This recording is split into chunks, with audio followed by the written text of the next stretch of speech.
उद्धव ठाकरे क्या अपने गठबंधन से, क्या राहुल गांधी से, शरद पवार से गद्दारी कर रहे हैं, उनके खिलाफ काम कर रहे हैं? क्योंकि यहाँ पर उद्धव ठाकरे को लेकर ये बड़े सवाल खड़े हो गए, तो पोल भी उनकी खुल गई और फोन पर बात हो रही थी, फोन पर ही बुरी तरह से बेइज्जत कर दिया। या कहें कि राहुल गांधी ने, शरद पवार ने उद्धव ठाकरे को कहीं का नहीं छोड़ा। पूरा मामला, पूरा घटनाक्रम आपको दिखाते हैं, बताते हैं कि आखिर संजय राउत के इशारे पर कैसे उद्धव ठाकरे ने एक बड़ा ब्लंडर कर दिया और उसके बाद तो ठाकरे की हालत उनके ही करीबी नेताओं ने बिल्कुल बहुत ज्यादा खराब कर दी। तो आप भी इस पर अपनी राय जरूर दें, कमेंट जरूर करें।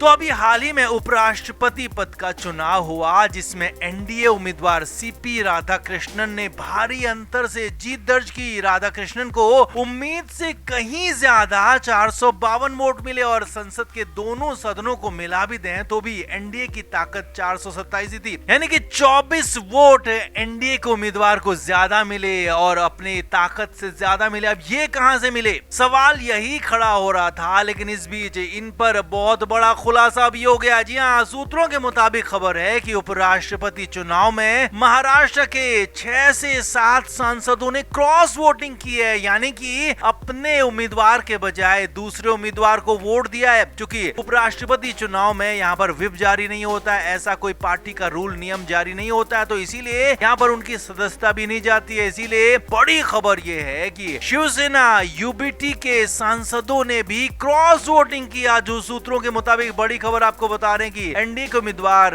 राधाकृष्णन को शिवसेना यूबीटी के सांसदों ने वोट दिया था। और बड़ी बात यह है कि ये क्रॉस वोटिंग की छूट खुद उद्धव ठाकरे ने दी थी। जी हाँ, बड़ी खबर आपको बता रहे हैं। सूत्रों के मुताबिक खबर है कि जब सभी सांसदों की मीटिंग हुई तो वहाँ पर उद्धव ठाकरे ने अपने सांसदों से कहा कि हमारे कैंडिडेट भले जो भी इंडिया गठबंधन का है, लेकिन आपको अंतिम फैसला अपनी अंतरात्मा की आवाज से करना है। अब यहाँ पर उद्धव ठाकरे खुलेआम तो नहीं कह सकते थे कि एनडीए उम्मीदवार को वोट करें, लेकिन अंतर आत्मा की आवाज से वोट करने की बात कहना ही एक तरह से ये परमिशन थी अपने सांसदों को देने की कि आप एनडीए के उम्मीदवार को वोट करें, बीजेपी के उम्मीदवार को वोट करें। और हुआ भी यही। करीब करीब 7 सांसदों ने, जी हाँ 9 में से उद्धव ठाकरे के 7 सांसदों ने एनडीए यानी कि बीजेपी के उम्मीदवार को वोट दिया, राधाकृष्णन को वोट दिया। और इस बात का खुलासा भी हो गया। और जब खुलासा हुआ तो उसके बाद उद्धव ठाकरे फंस गए। शरद पवार ने उद्धव ठाकरे को फोन किया। जी हाँ, सूत्रों के मुताबिक खबर है कि शरद पवार ने उद्धव ठाकरे को फोन किया और इस पर पूछा कि आखिर उन्होंने अपने सांसदों को क्रॉस वोटिंग के लिए इतनी खुली छूट क्यों दे दी, आखिर क्यों एनडीए के पक्ष में वोट करने के लिए कह दिया, जबकि आप तो हमारे साथ हैं, विपक्ष के साथ हैं। यही नहीं, खबर यह भी है कि यहाँ पर शरद पवार की तरफ से